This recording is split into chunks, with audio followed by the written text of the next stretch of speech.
बार की बात है। रमा की दो बहुएं थी, रश्मि और इंदु। एक को वो अपनी पसंद से लेके आई थी और दूसरी उसके खुद के बेटे ने पसंद की थी, जिसका नाम इंदु था।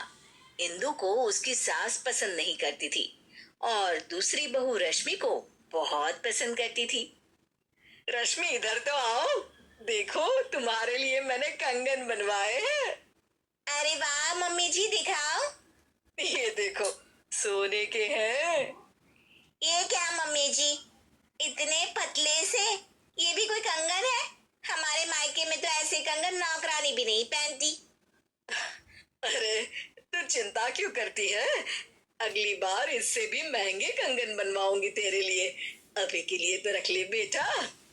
चलो ठीक है, आप कह रही हैं तो। मम्मी जी, मेरे लिए आप कुछ नहीं लाई? हाँ ये लो। इंदु बहुत खुशी खुशी बॉक्स खोलती है तो देखती है कि एकदम सिंपल सी लाल रंग की चूड़ियां होती है। इंदु सब कुछ देख रही होती है, उसे बिल्कुल भी अच्छा नहीं लगता, पर इससे इंदु की सास को कोई भी फर्क नहीं पड़ता। वो तो हमेशा उससे बुरा ही बर्ताव करती थी। इंदु, ये खाना कैसा बनाया है? क्या हुआ मम्मी जी? अरे इसमें तो नमक ही नहीं है। नमक आपको मना है ना मम्मी जी, आपका बीपी बढ़ा हुआ था इसलिए। इंदु, तू मुझे मत सिखा, समझी? जैसा खाना सबके लिए बनता है वैसा ही खाना मेरे लिए भी बनाया कर। सासू माँ की डांट खाकर इंदु अपने कमरे में आ जाती है और हम देखते हैं कि वो कोई आम लड़की नहीं है, बल्कि उसके पास सुपर पावर है। चुटकी बजाती है और कमरा अपने आप साफ हो जाता है। पर घर के सारे काम वो अपने आप ही करती थी। सफाई करना, कपड़े धोना, खाना बनाना, ये सब उसने बहू बनने के लिए सीख लिया था। इंदु, एक काम तुम ठीक से नहीं करती। अरे मैंने तुमसे कहा था कि पीली साड़ी प्रेस करके रखना और तुमने लाल वाली कर दी। सॉरी मम्मी जी, घर में इतना सारा काम होता है, मुझसे गलती हो गई। कितना काम होता है सब दिखता है मुझे। तो फिर आपको ये क्यों नहीं दिखता कि रश्मि दीदी तो कोई भी काम नहीं करती? उससे तुम अपनी बराबरी मत करो, समझी? क्यों मम्मी जी, मैंने ऐसा क्या किया है जो आप मेरे साथ ऐसा बर्ताव करती हैं? तुम उसकी जगह कभी नहीं ले सकती। उसे मैं पसंद करके लाई थी और तुम मैं क्या मम्मी जी, रुक क्यों गई? तभी वहां रश्मि आ जाती है। तुम तो अनाथ थी, समझी? वो तो आकाश भैया पता नहीं कहां से तुम्हें पसंद करके लाए और हमारे ऊपर थोप दिया।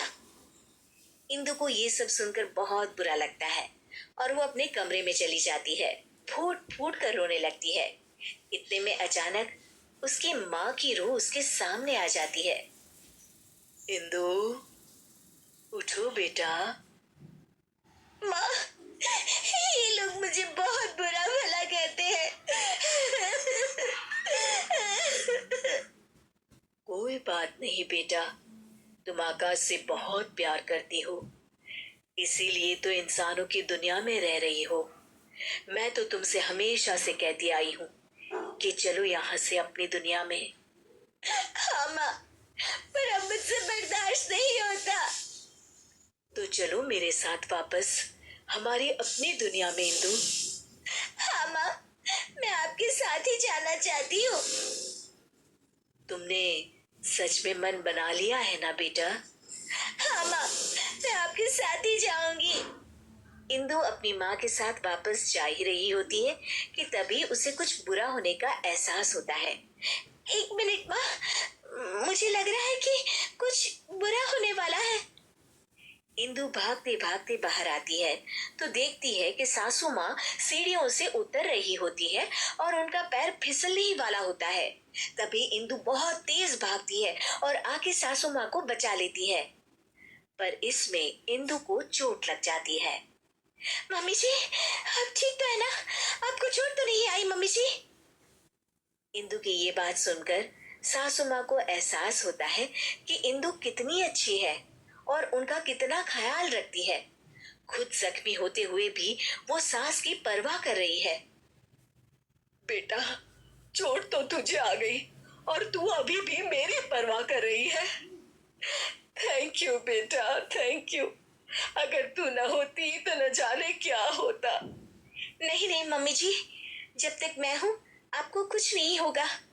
मुझे माफ कर देना बहू, मैंने हमेशा तेरे साथ बहुत बुरा बर्ताव किया।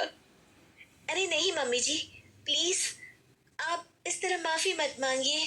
इंदु, इधर तो आओ बहू। जी मम्मी जी। ये लो, तुम्हारे लिए। ये क्या है मम्मी जी? इंदु बॉक्स खोलती है तो उसमें सोने के कंगन होते हैं। मेरी फेवरेट बहू के लिए एक तोहफा। इंदु खुश हो जाती है और अपनी सास के गले लग जाती है। Thank you mummy ji.